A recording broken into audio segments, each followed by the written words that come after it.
Hello, and welcome to the first devlog of the Untitled VR game development project. Ha! That's right, the marketing team really struck gold with this one. There's no one there, but there is a mirror. So, this project has two main goals. The first being to develop a drawing and drawing recognition system.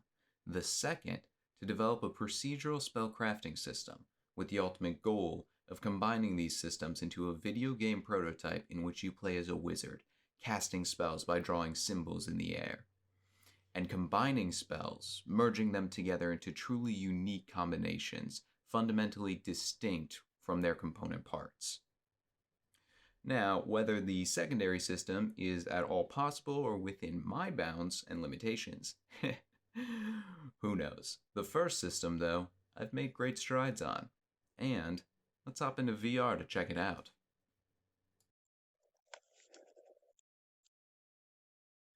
Alright, here we are. Before me you can see three podiums showing off the different component shapes that the drawing recognition system breaks paths down into. Lines in blue, curves in yellow, and corners in red. And under corners you might be able to see that there's some more complex paths broken down into those shapes. Now the way that this system works is when you draw, you're actually laying out a series of points, a uniform distance apart from each other.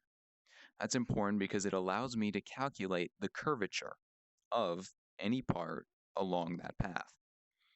The way that works is because I know the uniform distance between every 2 points, and I know exactly how many points there are, I can calculate what the furthest distance between the start and end of a path can be, and that would be a perfectly straight line. Anything that's less than a perfectly straight line has curvature to it. And by using a calculation between a perfectly straight line and what the line's curvature actually is, I get a percentage. A circle would be 100% curvature. A perfect line would be 0% curvature. Using this system, I can then set a specific percentage, in this case 1%. If a part of the path, or an entire path, has greater than 1% curvature, it's a curve. Less than 1%, it's a line. And that is how the system defines the difference between basic lines and curves. More complex shapes get into more complex calculations. Alright, now I'm not going to get into the more complex calculations. If that would interest you, leave a comment below and let me know. Might do a video on it or at least a post. Let's wrap up with corners though. So the way that corners work is it measures the angle between any 3 points. If that angle is greater than a set number of degrees, in this case 45 degrees, it marks that point. And then it traces back along the path and checks the curvature and defines it as a line or a curve. It repeats, in this case, finds another corner, does the same thing, and then once it reaches the end of the path, it once again traces back along, defines it as a line or a curve, and wraps up the symbol. So in this case, curve, corner, line, corner, curve. And that is how this shape is defined. Now after you draw a path and it's broken down into its component parts, the system compares that list of parts to a library of symbols that have been broken down into their component parts. There are multiple reasons for this, one being efficiency. You have less comparisons to make between all of them, and when you have a lot of comparisons to make, that can dramatically cut down on the list versus comparing every point to every other point. That also doesn't function on a point-by-point comparison because, depending on how large you draw this symbol, you have a different number of points. But the real reason that I went with this system over every other that I could think of was because this was the only one that worked. But also because this reads the actual shape. All it's reading is the drawn shape. It's not reading a series of points. It's not reading a, set curvature or something. It is just reading shapes. That's it. Now, there are additional factors that go into those shapes, such as the angle of corners gets recorded and the total angle of the curvature or of the curve gets recorded. Lines don't need to get recorded for this, so that you don't get a case where a triangle is recognized the same as a lightning bolt, because they're all made up of lines and corners. If you don't record those, obviously you can't do the comparison properly.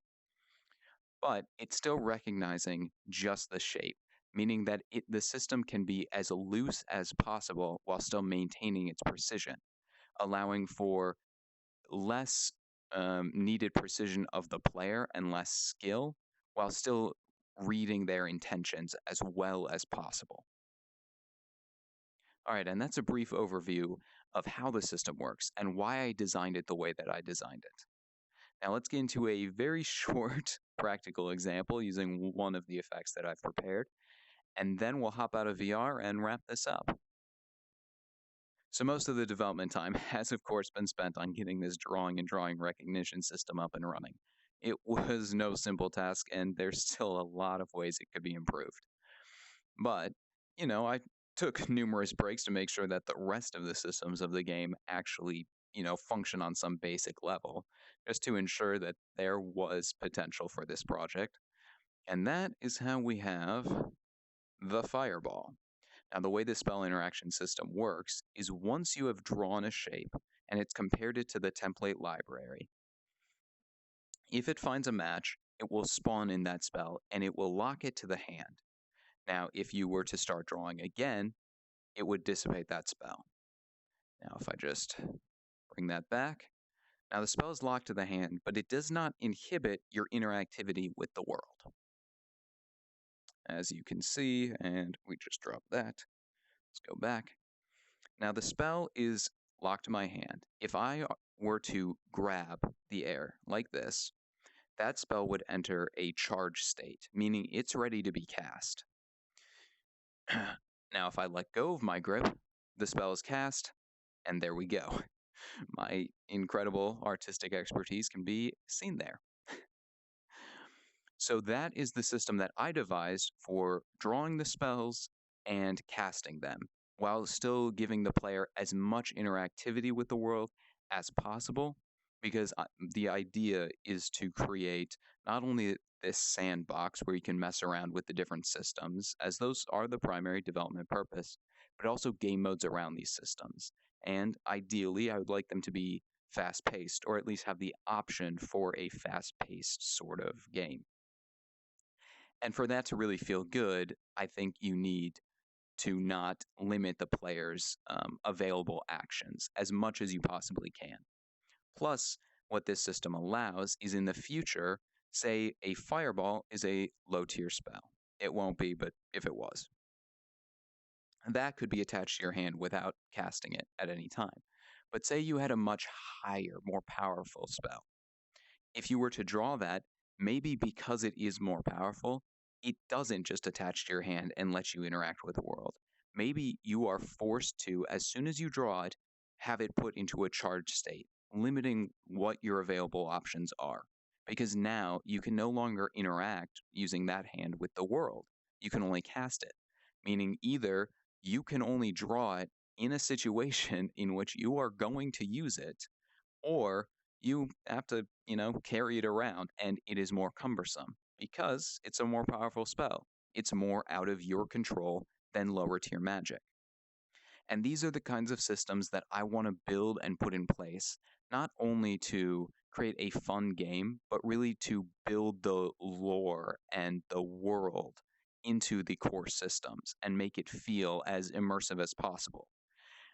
Well, that, and because in order to create a sort of immersive magic game, I won't be able to necessarily create the immersive graphics that might be required for something like that. So building into the gameplay mechanics, I think, is the best way that I can do it. All right, but that's enough rambling about the future of this project. Who knows if it'll even get there. Top out of VR and wrap this one up. And that is the progress I've made after about 100 hours after starting from scratch with really no VR game development experience. The spells that you saw in there were not part of the procedural spell crafting system. They were created simply for the sake of learning about creating visual effects in Unity 3D as well as something to play around with and be able to test out the system, as well as demonstrate it. The procedural spell crafting system is, honestly, I don't even know where to start. That is a massive undertaking. And yeah, like I said previously, I have no idea if it's within the limits and bounds of my experience and a reasonable time limit of one man, trying to build this thing. But I'm going to give it my best shot. I'm going to try and build a prototype and put it out for free for people to check out if they like it and think there's really something there. I'll develop it further. But let's not get ahead of ourselves. Let's see if we can get that prototype done first. So if you've enjoyed this devlog, let me know in the comments below if you have any thoughts, criticisms, whatever. And if you liked it, give it a like. And it would be great if you'd share it. Thanks. Until next time, I've been the Chronic Phoenix.